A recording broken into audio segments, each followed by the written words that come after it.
जय भोलेनाथ। आप सभी का हमारे YouTube चैनल पर हार्दिक स्वागत है। आज सुने शनिदेव जी की पौराणिक कथा। राजा विक्रमादित्य और शनिदेव महाराज की कहानी। एक पौराणिक कथा के अनुसार एक बार सभी नवग्रहों सूर्य, चंद्र, मंगल, बुध, बृहस्पति, शुक्र, शनि, राहु और केतु में विवाद छिड़ गया कि इनमें सबसे बड़ा कौन है। सभी का दावा था कि वही सर्वोत्तम है। जब वे वापस में निर्णय नहीं कर सके तो देवराज इंद्र के दरबार में उनसे इस पर फैसला देने के लिए कहा। इंद्र इस स्थिति से डर गए और उन्होंने कहा कि वे इस पर फैसला लेने में सक्षम नहीं हैं। साथ ही उन्होंने उस समय पृथ्वी पर राज कर रहे राजा विक्रमादित्य की योग्यता और न्यायप्रियता का जिक्र करते हुए उनकी सलाह लेने के लिए कहा। इस पर सभी ग्रह राजा विक्रमादित्य के पास पहुंचे और उन्हें अपना विवाद बताते हुए निर्णय के लिए कहा। ग्रहों की बात सुनकर राजा काफी चिंतित हो उठे, क्योंकि वे जानते थे कि जिस किसी को भी छोटा बताया वही रुष्ट हो जाएगा। अब राजा ने युक्ति निकाली। उन्होंने स्वर्ण, रजत, कांस्य, पीतल, सीसा, रांगा, जस्ता, अभ्रक और लोहे से 9 सिंहासन बनवाए और उन्हें इसी क्रम में रख दिया। इसके बाद सभी ग्रहों से निवेदन किया कि वे सिंहासन पर स्थान ग्रहण करें। जो अंतिम सिंहासन पर बैठेगा वही सबसे छोटा होगा। सारे ग्रहों ने अपना स्थान ग्रहण किया, जिसमें लौह सिंहासन सबसे आखिर में था, जिस पर शनिदेव सबसे बाद में बैठे और वही सबसे छोटे कहलाए। इस पर शनि कुपित हो गए और उन्हें लगा कि राजा ने ये जानबूझकर किया है। तब शनि ने गुस्से में राजा से कहा कि वो उन्हें नहीं जानते।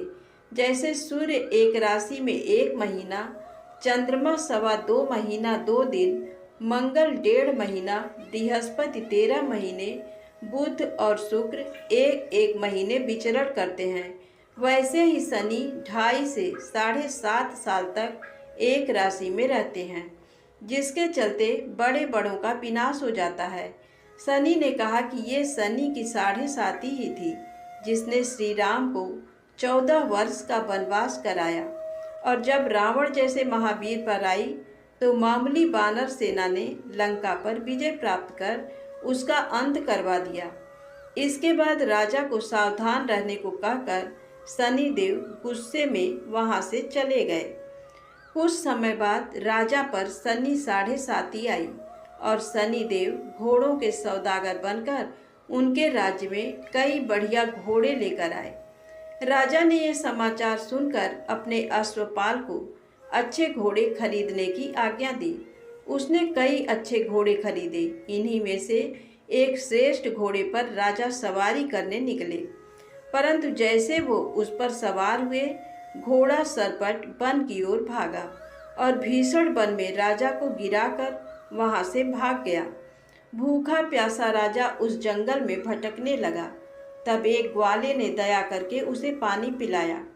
राजा ने प्रसन्न होकर उसे अपनी अंगूठी दे दी। इसके बाद तो एक सेठ की दुकान में उज्जैन पहुंचा और अपना नाम बताया बीका। सेठ की दुकान उन्होंने जल पीकर कुछ देर विश्राम किया। भाग्य से उस दिन सेठ जी की खूब कमाई हुई। सेठ ने समझा कि बीका उसके लिए भाग्यशाली है। वो उसे खाना खिलाने अपने साथ घर ले गया, जहाँ खूंटी पर एक हार टंगा था। अनायास सेठ को अनोखा दृश्य दिखा कि हार को खूंटी निगल रही है और देखते देखते पूरा हार गायब। ये देखकर सेठ घबरा गया और उसे बीका की कारस्तानी समझकर कोतवाल से कहकर न सिर्फ जेल भिजवाया बल्कि हाथ पांव भी कटवा दिए और नगर के बाहर फिकवा दिया। राजा अपनी इस दुर्दशा पर हैरान था। जहां बीका गिरा था वहां से गुजर रहे एक तेली को उस पर दया आ गई और उसने अपनी बैलगाड़ी में उसे चढ़ा लिया। बीका बना राजा अपनी जीभ से बैलों को हाँकते हुए गाड़ी चलाने लगा। उसी काल में राजा की शनि दशा समाप्त हो गई और वो वर्षा के स्वागत के लिए मल्हार गाने लगा। इस गीतों को नगर की राजकुमारी ने सुना और उस पर मोहित हो गई उसने मन ही मन प्रण कर लिया कि वह गायक से ही विवाह करेगी। पता लगवाने पर राजा की स्थिति के बारे में पता चला, परंतु सबके समझाने के बावजूद राजकुमारी का निश्चय नहीं बदला और उसने उसी अपंग गायक से शादी करने का निर्णय कर लिया। अतः दोनों का विवाह हो गया। तब शनिदेव ने राजा को स्वप्न में दर्शन देकर कहा कि देखा मुझे छोटा बताने का नतीजा। तब राजा ने उनसे क्षमा मांगी और अनुरोध किया कि ऐसा कष्ट किसी को भी न दे। तब शनिदेव ने कहा जो उनका व्रत करेगा और कथा कहेगा उसे शनि की दशा में कोई दुख और कष्ट नहीं होगा, उसके सारे मनोरथ पूर्ण होंगे। साथ ही राजा को हाथ पैर भी वापस दिए। सुबह राजकुमारी अपने पति को एकदम ठीक से देखकर हैरान रह गई। तब राजा ने उसे अपना असली परिचय देते हुए बताया कि वह उज्जैन का राजा विक्रमादित्य है। जब सेठ ने ये सब सुना तो वह राजा से क्षमा मांगने लगा। इस पर राजा ने कहा कि वह तो शनिदेव का कोप था, इसमें किसी का कोई दोष नहीं। सेठ ने कहा कि उसे शांति तभी मिलेगी जब वे उसके घर चलकर भोजन करेंगे। राजा गया तो सेठ ने देखा कि खूंटी ने हार वापस निकाल दिया। सेठ ने अपनी कन्या का विवाह भी राजा से कर दिया। इसके बाद अपनी दोनों पत्नियों के साथ राजा उज्जैन नगरी आए, जहां नगरवासियों ने उनका भव्य स्वागत किया। नगर आगमन के उत्सव पर राजा ने घोषणा की कि उन्होंने शनिदेव को सबसे छोटा बताया था, जो कि गलत है। असल में वही सर्वोपरि हैं। तब से सारे राज्य में शनिदेव की पूजा और कथा नियमित होने लगी। प्रेम से बोलें शनिदेव महाराज की जय हो। अब आइए सुने शनिदेव महाराज की दूसरी पौराणिक कथा। एक ब्राह्मण को सपने में नीली घोड़ी पर नीले कपड़े पहने एक आदमी दिखाई देता और कहता है, हे ब्राह्मण देवता, मैं तेरे लगूंगा। ब्राह्मण घबराकर उठ गया। अगले दिन यही सपना उसे फिर आता है। ये सपना उसे रोज आने लगा। वह परेशान हो गया और चिंता के मारे दुबला होने लगा। उसकी पत्नी ने कारण पूछा तो उसने सपने के बारे में बताया। ब्राह्मणी बोली, वे अवश्य ही शनि महाराज होंगे। अब की बार दिखें तो कहना लग जाओ, पर सवा पहर से ज़्यादा मत लगना। उस दिन सपना आने पर ब्राह्मण ने कहा, लग जाओ, पर कितने समय के लिए लगोगे? तब शनि जी बोले, 7.5 वर्ष का लगूंगा। ब्राह्मण ने कहा, क्षमा करें शनि जी, इतना भारी तो मुझसे झेला नहीं जाएगा। तब शनि जी बोले, तो 5 वर्ष का लग जाऊंगा। ब्राह्मण बोला, ये भी मेरे लिए ज़्यादा है। शनि जी बोले, 2.5 साल का लग जाऊं? ब्राह्मण ने मना किया तो शनि जी कहने लगे, सवा पहर का तो लगूंगा ही, इतना तो कोढ़ी कलगी भिखारी के भी लग जाता हूँ। तब ब्राह्मण ने कहा, ठीक है। ब्राह्मण को सवा पहर की शनि की दशा लग गई। ब्राह्मण ने नींद से जाकर ब्राह्मणी से कहा, मेरे सवा पहर शनि की दशा लग गई है, इसलिए मैं जंगल में जाकर ये समय बिताऊंगा। मेरे लिए खाने पीने का सामान बांध दे। मेरे पीछे से किसी से लड़ाई झगड़ा ना हो, इसका ध्यान रखना। ज़्यादातर घर में ही रहना। बच्चों का भी ध्यान रखना। इस सवा पहर के समय में कोई गाली भी दे तो चुपचाप सुन लेना, बहस मत करना। ये सब समझाकर ब्राह्मण जंगल में चला गया। जंगल में ब्राह्मण एक पीपल के पेड़ के नीचे बैठ गया और हनुमान जी का पाठ करने लगा। एक पहर बीत गया। ब्राह्मण ने सोचा बाकी बचा समय रास्ते में बीत जाएगा, इसलिए वहां से चल दिया। रास्ते में एक बाड़ी में मतीरे लगे देखे। माली से एक मतीरा खरीदा, पोटली में बांधा और आगे बढ़ा। आगे एक आदमी मिला जो असल में शनिदेव जी थे। ब्राह्मण से पूछा, पोटली में क्या है? उसने कहा, मतीरा है। शनिदेव बोले, दिखाओ। ब्राह्मण ने पोटली खोली। उसमें राजकुमार का कटा हुआ खून से लथपथ सिर देखा। शनिदेव ब्राह्मण को राजा के पास ले गए और कहा कि इस ब्राह्मण ने राजकुमार की हत्या कर दी है। इसके पास पोटली में राजकुमार का सिर है। राजा ने कहा, मैं ये नहीं देख सकता, इस ब्राह्मण को सूली पर चढ़ा दो। राजा के यहाँ हाहाकार मच गया। ब्राह्मण को सूली पर चढ़ाने से पहले पूछा गया कि उसकी कोई आखिरी इच्छा हो तो बताए। ब्राह्मण ने सोचा किसी तरह सवा पहर पूरा करना होगा। उसने कहा वह रोज बालाजी की कथा सुनता है, मरने से पहले अंतिम बार बालाजी की कथा सुनना चाहता हूँ। ब्राह्मण को कथा सुनाने का प्रबंध किया गया। कथा कहते कहते सवा पहर पूरा हो गया। शनि की दशा टलते ही राजकुमार शिकार खेलकर लौटता हुआ दिखाई दिया। राजकुमार को आता देख राजा बहुत खुश हुआ, लेकिन उसे निर्दोष ब्राह्मण की हत्या का दोष लगने का डर सताने लगा। उसने तुरंत घुड़सवार सैनिकों को ब्राह्मण को आदर सहित ले आने के लिए भेजा। ब्राह्मण राज दरबार में आया तो राजा ने क्षमा मांगी और पोटली दिखाने के लिए कहा। पोटली खोली तो उसमें मतीरा था। राजा ने इन सब के बारे में पूछा तो ब्राह्मण ने बताया, मुझे सवा पहर की शनिश्चर की दशा लगी थी, इस कारण ये सब तमाशा हुआ। राजा ने पूछा, ये दशा कैसे टलती है? ब्राह्मण बोला, राजा या सेठ के लगे तो काला हाथी या काला घोड़ा दान करे, गरीब के लगे तो पीपल की पूजा करे तब बोले, साचा शनिश्चर कहिए, जाके पाँव सदा ही पड़िए। शनि की कहानी सुने, तिल का तेल और काला उड़द दान करे, काले कुत्ते को तेल से चुपड़कर रोटी खिलाए तो शनिश्चर की दशा उतर जाती है।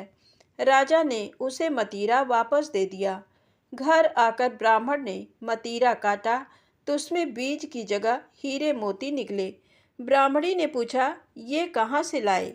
आप तो कह रहे थे शनि की दशा लगी है। ब्राह्मण ने कहा, जब दशा लगी थी तो यही मतीरा राजकुमार का सिर बन गया था। उतरती दशा के शनि जी निहाल कर गए। हे शनि देवता, जैसी ब्राह्मण के शनि की दशा लगी वैसी किसी को ना लगे। प्रेम से बोले शनिदेव जी महाराज की जय हो।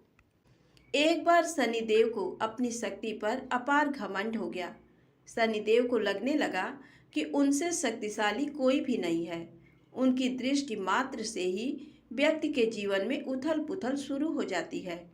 शनिदेव इसी मद में चूर होकर ऐसे स्थान पर पहुँचे जहाँ पर हनुमान जी अपने प्रभु श्री राम की साधना में लीन थे।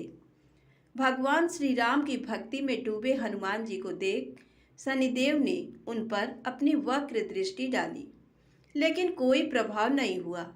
इससे क्रोधित होकर शनिदेव ने हनुमान जी को ललकारते हुए कहा कि हे बानर, देख कौन सामने आया है।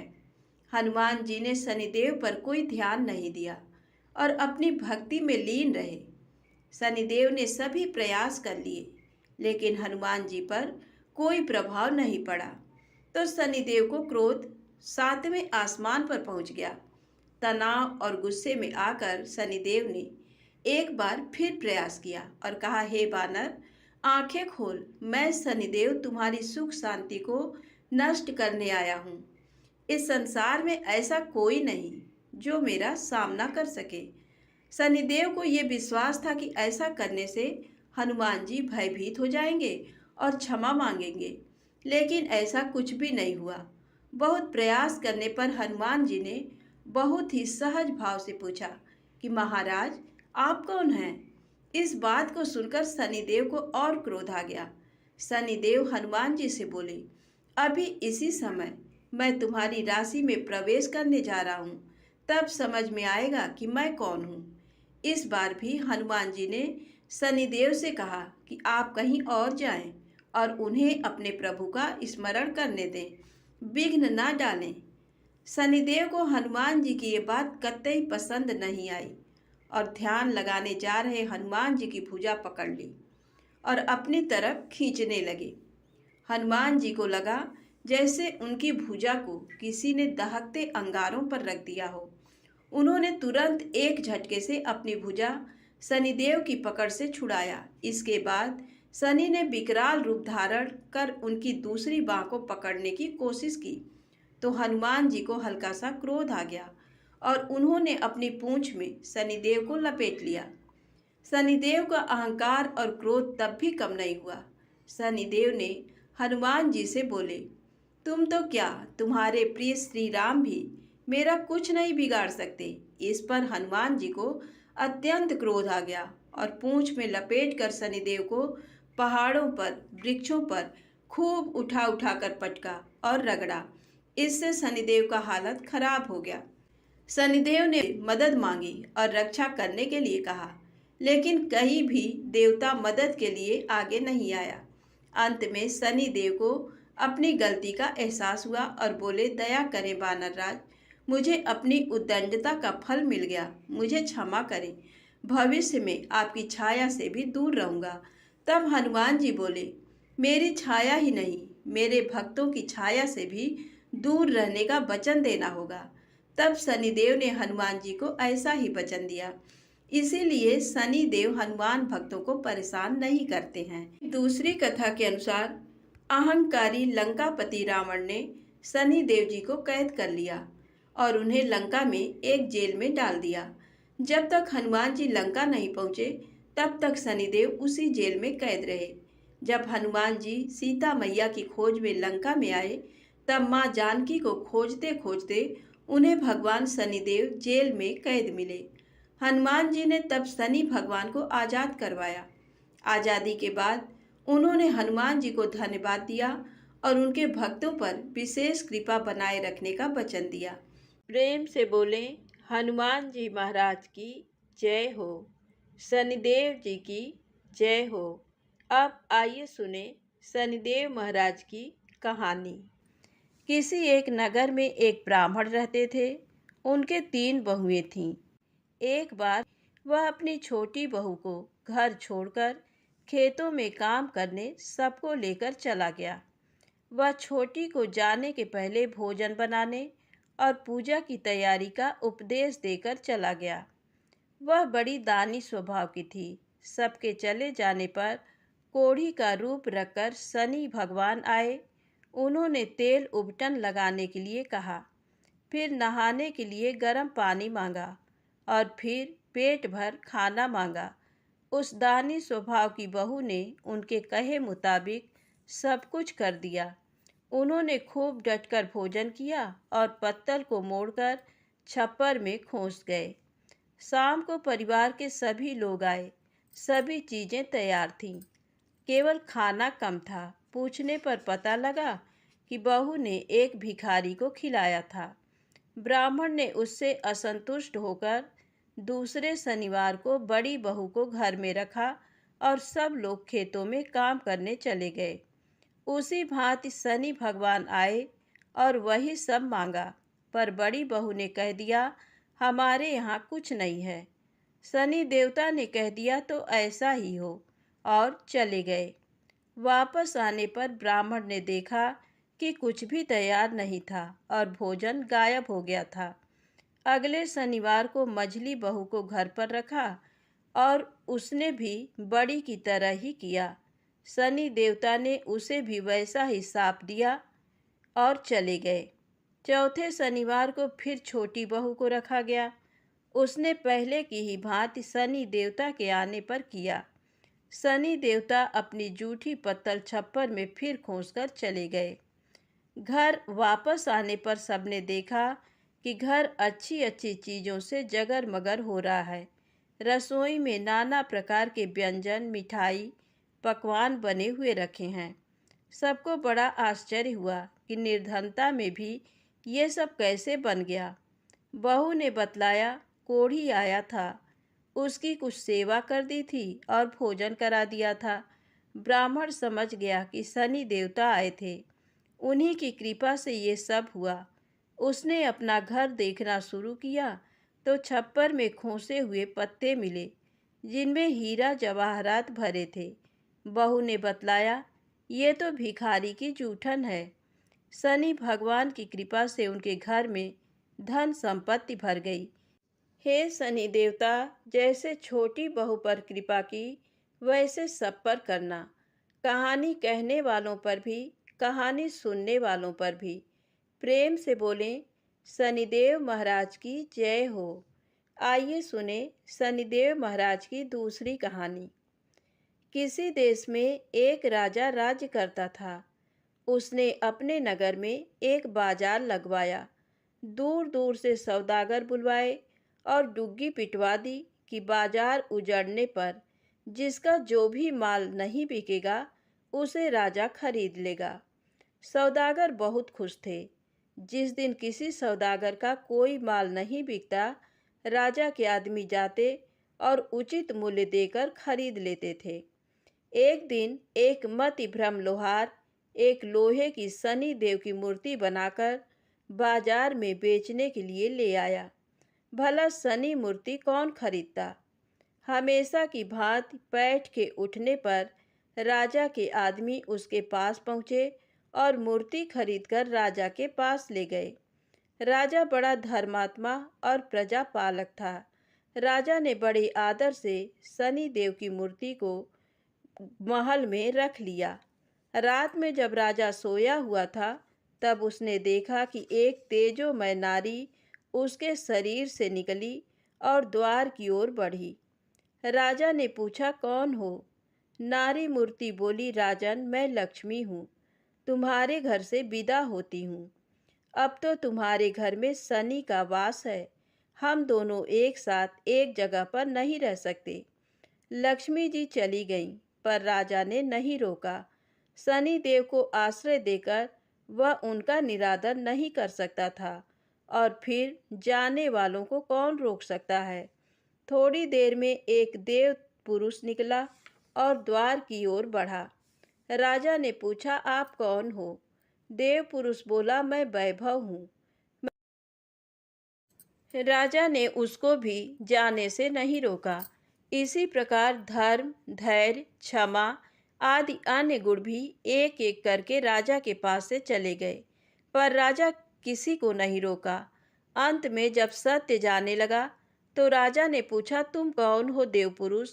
सत्य बोला, राजन, मैं सत्य हूँ। राजा ने लपक कर उसके पांव पकड़ लिए और बोला, सत्य देव, तुम कैसे जा सकते हो? तुम्हारे बल पर तो मैंने सबका तिरस्कार किया है। मैंने तुमको आज तक नहीं छोड़ा और आज भी मैं तुम्हें नहीं जाने दूंगा, और तुम ही मुझे कैसे छोड़ सकते हो? सारे संसार को छोड़ सकता हूँ, पर तुम्हें नहीं। सत्य लाचार होकर रुक गया। बाहर सब लोग सत्य की राह देख रहे थे। जब सत्य को बहुत देर हो गई फिर भी वह न आया तो धर्म बोला, सत्य के बिना मैं नहीं रह सकता, मैं वापस जाता हूँ। धर्म के पीछे दया, धैर्य, क्षमा, वैभव, लक्ष्मी सभी लौट आए।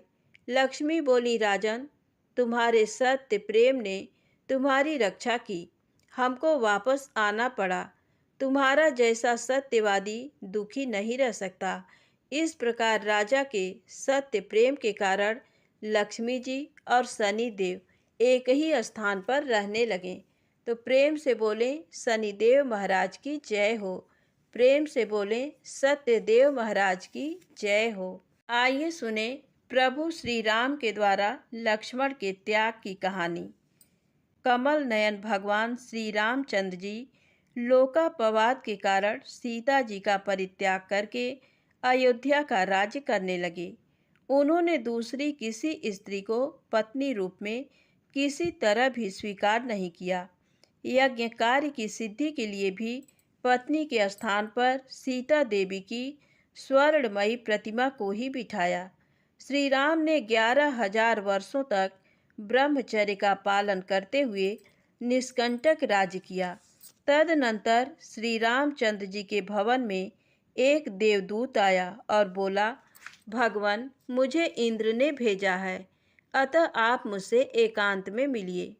तब भगवान श्री राम ने एकांत में जाकर लक्ष्मण जी से कहा, लक्ष्मण, मैं जब तक इस देवदूत के साथ बैठकर वार्तालाप करूं, तब तक कोई यहाँ न आवे।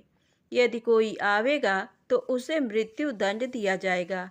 अतः तुम राजद्वार पर उपस्थित रहकर इस बात की ओर दृष्टि रखो कि कोई आ न जाए और किसी के लिए वध का प्रसंग न उपस्थित हो जाए। लक्ष्मण ने बहुत अच्छा कहकर आज्ञा स्वीकार की और वे स्वयं राजद्वार पर खड़े होकर पहरा देने लगे। इधर देवदूत ने श्री राम के साथ वार्तालाप प्रारंभ किया। इंद्र तथा अन्य स्वर्गवासियों का संदेश सुनाते हुए उसने इस प्रकार कहा, महाभाग, आपने रावण का विनाश करने के लिए ही भूतल पर अवतार धारण किया था।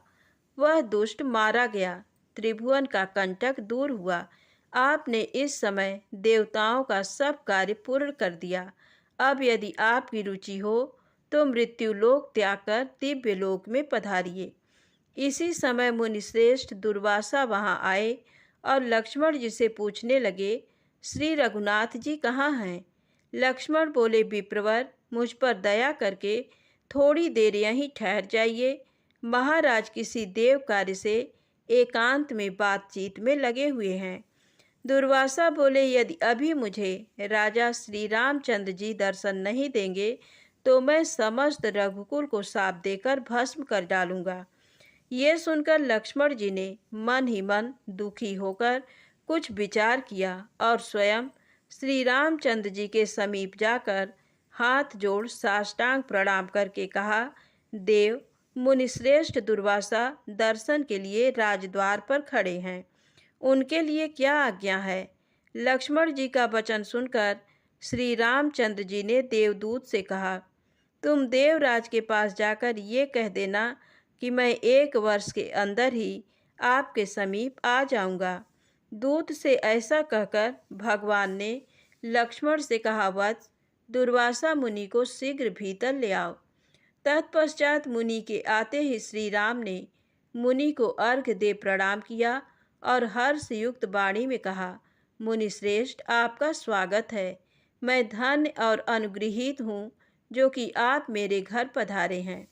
दुर्वासा ने कहा, रघुनंदन, मैं उपवास पूर्वक चातुर्मास व्रत करके आज भोजन करने के लिए आपके घर आया हूँ, अतः मुझे शीघ्र भोजन दीजिए।